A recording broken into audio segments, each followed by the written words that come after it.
Hello and welcome back. My name is Ralph Clayton and I'm your host. This is episode 6 in the Volumetric Time Model series. So far, we have been building this picture one layer at a time. In episode 1, we talked about the difference between existence and access. We said reality can be fully there, fully consistent, fully actual, while your access to it is still limited, partial, delayed, noisy, and local. Because you are not outside the world looking down at it. You are inside it. You move through it. You receive only what reaches you. Then in episode 2, we talked about forecasting without power. That strange and often painful condition where you can see where something is headed. You can sense the shape of the outcome before it arrives. You can even predict it with surprising accuracy, and yet your ability to actually change it has already become too weak, too late, or too delayed to matter. Then in episode 3, we introduced the agency horizon, the point where your actions stop meaningfully steering the outcome you care about. You are still acting. You are still trying. But the connection between what you do and what the world does next has degraded too much to remain operational. Then, in episode 4, we talked about how ordinary people can widen agency in normal life. How you act earlier, how you tighten loops, how you reduce noise, how you build margin, how you make it more likely that your actions reach reality in time to matter. And then, in episode 5, we moved deeper into the leverage gap itself. That space between seeing and steering. That strange interval where information can still be alive while control is already fading.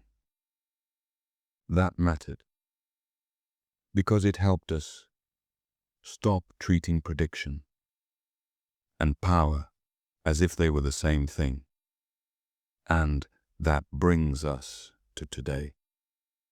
Because once you understand the leverage gap, the next question becomes sharper. What exactly is fading? What exactly is still alive?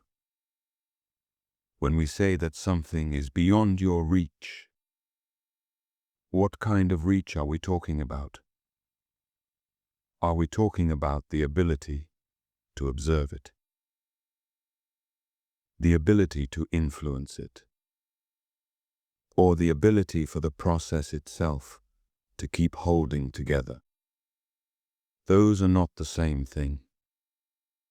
And that is what this episode is about. Today, I want to talk about the 3 horizons. The readout horizon, the steering horizon, and the functional horizon. Because one of the biggest mistakes people make, both in science and in life, is collapsing all limits into one blurry idea of lost access. They say, if I cannot control it, then I must not know anything about it. Or they say, if I can still see it, then I must still be able to change it. Or they say, if the process is still running, then I must still have meaningful agency inside it.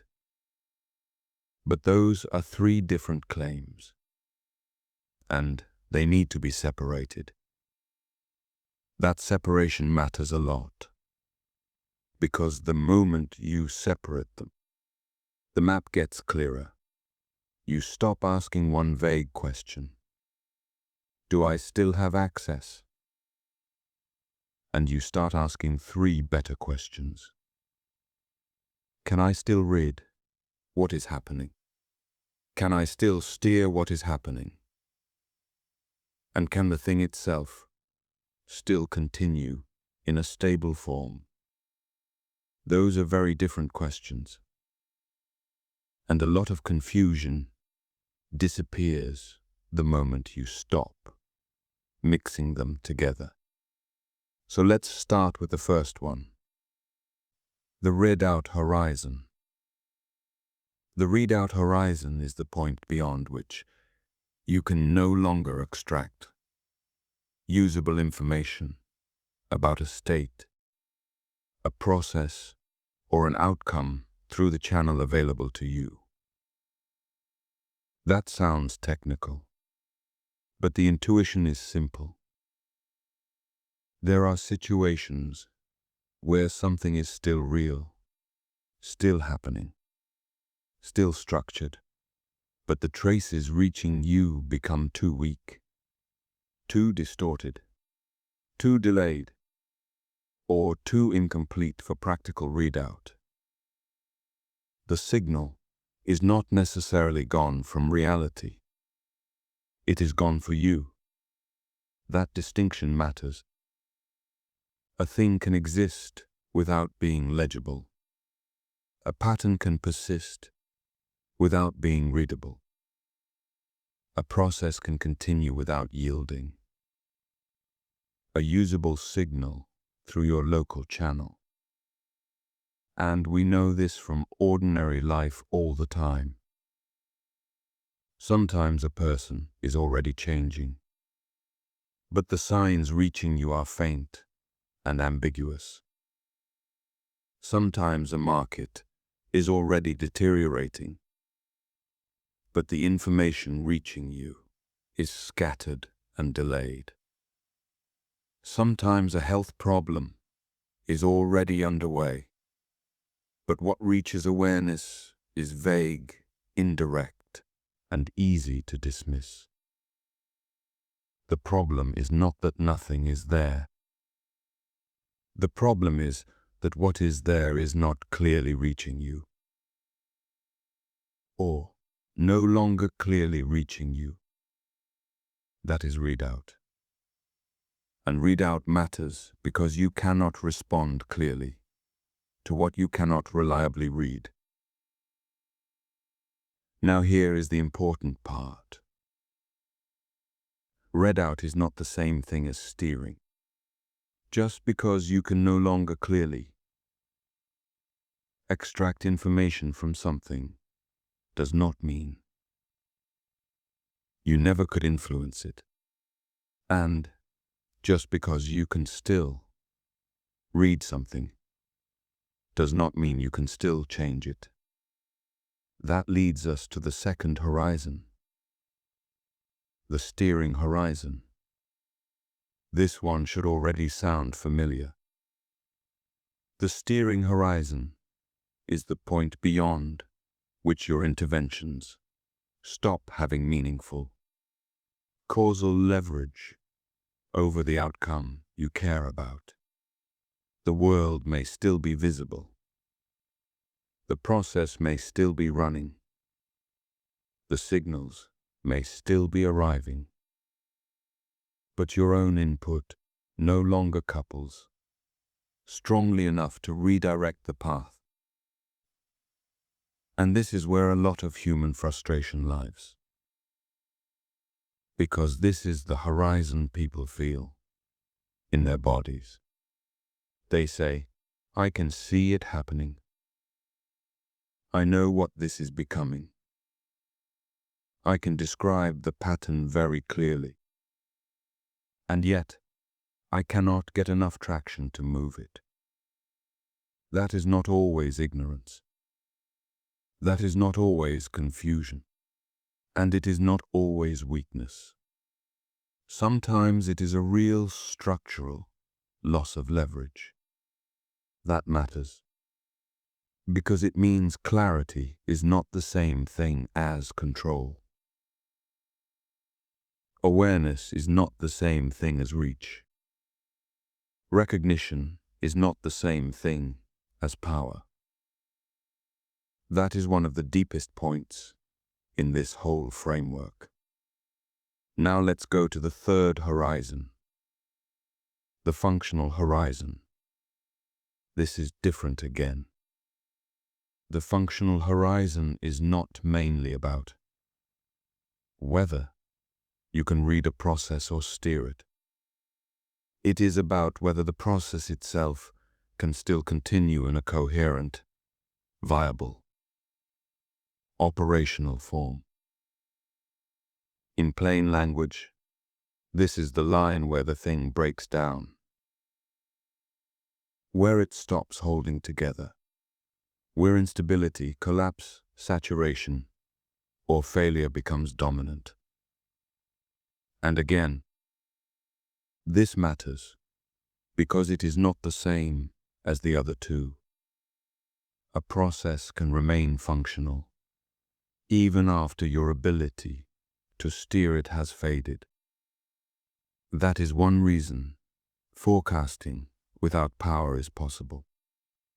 You can have a period where the system is still running, still moving toward an outcome, still producing signals, but your own influence over it has already fallen away. That is exactly why the gap matters. And in other cases, a process may remain visible after it has stopped being healthy. You may still be able to read it while it is actively failing. So, again, legibility, steerability, and viability are not the same thing. They come apart. And once you really understand that, a lot of life starts making more sense. Let's make this concrete. Imagine a large ship moving toward dangerous waters. The readout question is this: can I still tell where the ship is, how fast it is moving, and what conditions it is entering? The steering question is different. Can I still turn it in time? And the functional question is different again. Can the ship itself still hold together under what is about to happen? Those are different horizons. You could still see the danger clearly and yet no longer have enough turning power to avoid it.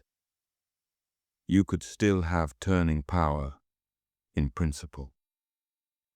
But the readout could be so poor that you do not know which way to turn. Or the ship itself could be so damaged that even a correct steering input no longer saves the voyage. 3 different limits, 3 different failures, 3 different kinds of access. Now bring that back into ordinary human life. A relationship can remain readable after it stops being steerable. You can know exactly what is going wrong. You can understand the tone, the drift, the distance, the repetition. You may even be able to predict the ending.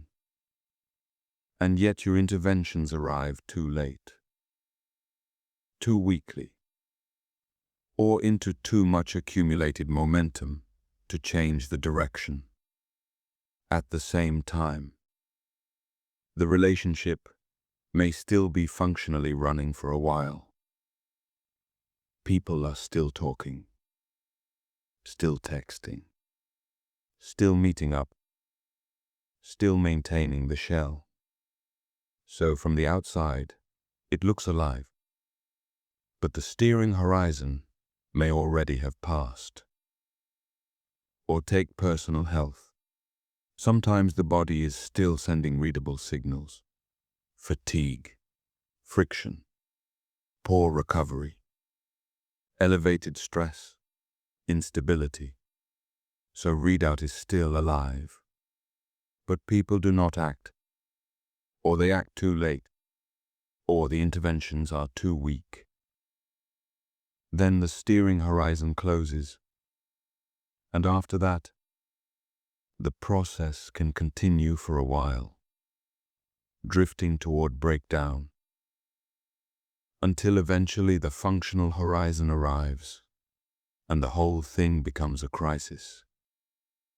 Again, 3 different stages, 3 different questions, 1 map. And this is why collapsing everything into a single idea of access is so misleading. When people say, "I did not know," sometimes that is true. Sometimes the readout was bad. Sometimes the signal really was weak. But other times they did know, at least roughly. The deeper problem was not readout. The deeper problem was steering, or timing, or accumulated momentum, or lack of leverage. That distinction matters, because it changes what kind of problem you are actually dealing with. Now here is another important point. The order of these horizons is not always identical in every situation. That matters too. There are cases where readout remains alive longer than steering. That is the classic forecasting without power pattern. You can still see, but you cannot still steer. There may be other cases where steering degrades because readout degrades. Your leverage collapses partly because you can no longer see clearly enough to place your action well. And there are cases where the functional horizon arrives violently and wipes out the whole process before the distinction even matters much. So this is not a cartoon. It is not one universal sequence. It is a structured way of asking better questions. Which horizon is moving first here? What exactly is fading? What exactly is still alive? Where is the real bottleneck? That is a much better way to think. Now I want to slow down on something practical. A lot of suffering comes from misdiagnosing the horizon. You are actually dealing with people. Think they have a motivation problem when they really have a feedback problem. They think they have a knowledge problem when they really have a timing problem. They think they have a self-control problem when they really have a leverage problem. They think they are blind when in fact they are seeing quite clearly. The painful truth is that the seeing no longer comes with enough force to change the path. That is a very different experience, and it requires a different response. If the readout horizon is the problem, then you need better visibility, better measurement, better signal extraction, better contact with what is actually happening. If the steering horizon is the problem, then you need earlier action, tighter loops, more leverage, less delay, more responsive targets, more room to intervene before momentum hardens. And if the functional horizon is the problem, then you may be dealing with stabilization, containment, recovery or survival, rather than elegant steering. Different horizon, different strategy.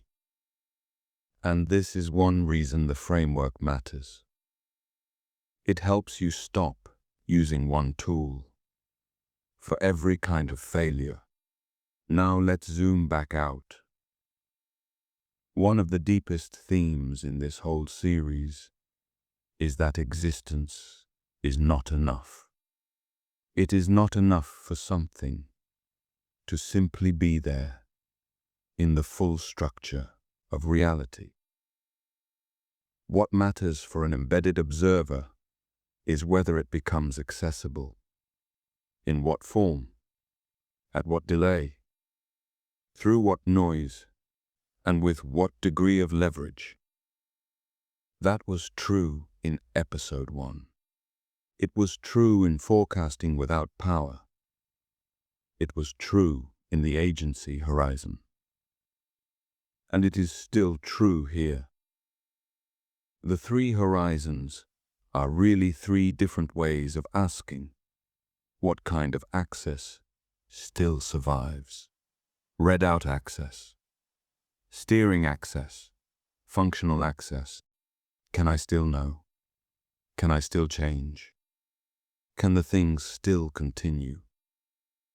Those questions are related, but they are not interchangeable. And once you separate them, you stop treating all limits as one gray blur. That is a huge upgrade in clarity. Now let's make this even more human. Think about grief.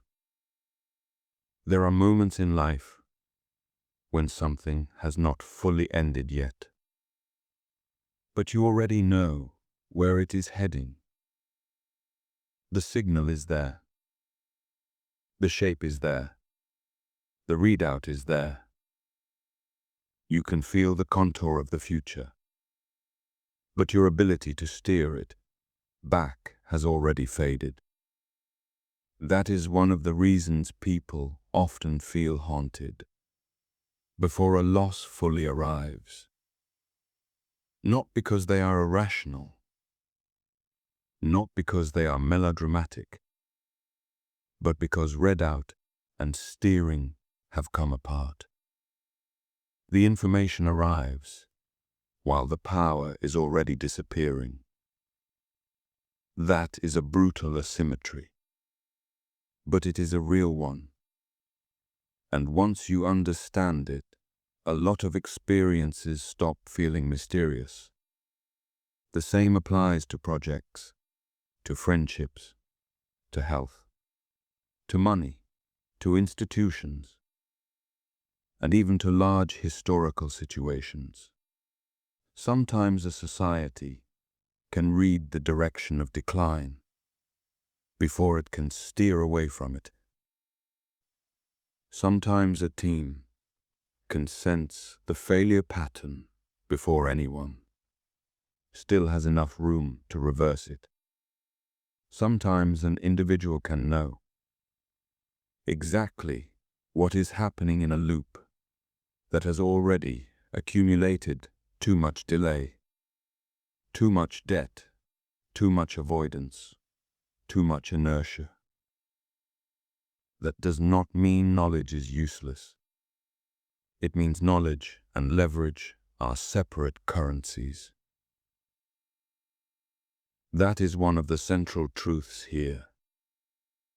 Now there is also some good news in this framework. Separating the horizons does not only help explain failure, it also helps identify where possibility still remains. If readout is still alive, then you are not in total darkness. That matters. If steering is still alive, even weakly, then the window is not shut. That matters too. If the process is still functionally viable, then there may still be room for recovery, redesign, or stabilization. So the point of this framework is not to make everything sound doomed. It is the opposite. It is to reduce confusion, to know what kind of work is still available, to know what kind of response still makes sense, to know whether you need visibility, leverage, or survival logic. That is a much more useful map than vague optimism. And it is a much more useful map than vague despair. And that brings us to the deeper philosophical point. A lot of people imagine reality as if access were all or nothing. Either you have it or you do not. Either you know or you do not.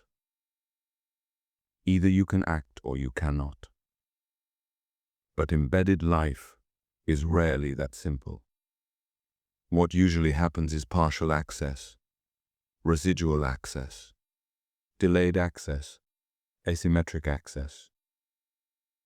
You may still have signal without force. You may still have force without clarity. You may still have a running process that has already become unstable.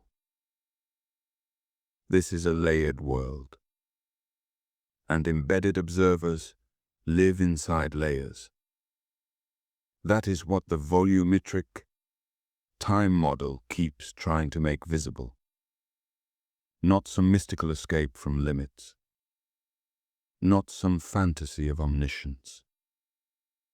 Just a clearer account of what kind of access survives where. Now let me bring this home in the simplest possible way. The three horizons give us three different questions. First, can I still read what is happening? Second, can I still steer what is happening?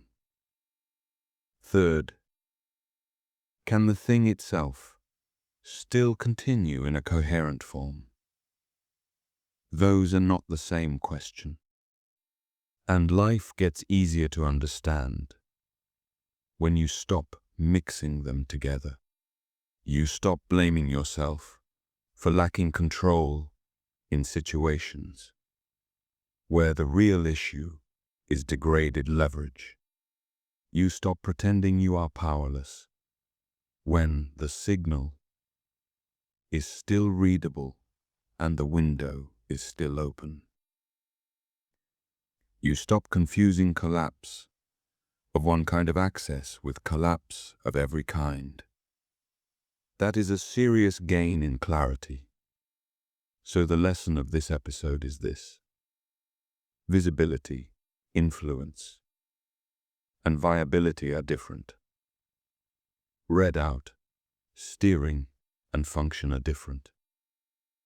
A process can remain legible after it stops being steerable. It can remain functional after your own leverage has faded. It can become unreadable even while it still exists. And unless you separate those possibilities, you will keep diagnosing the wrong problem. Thank you for listening. My name is Ralph Clayton.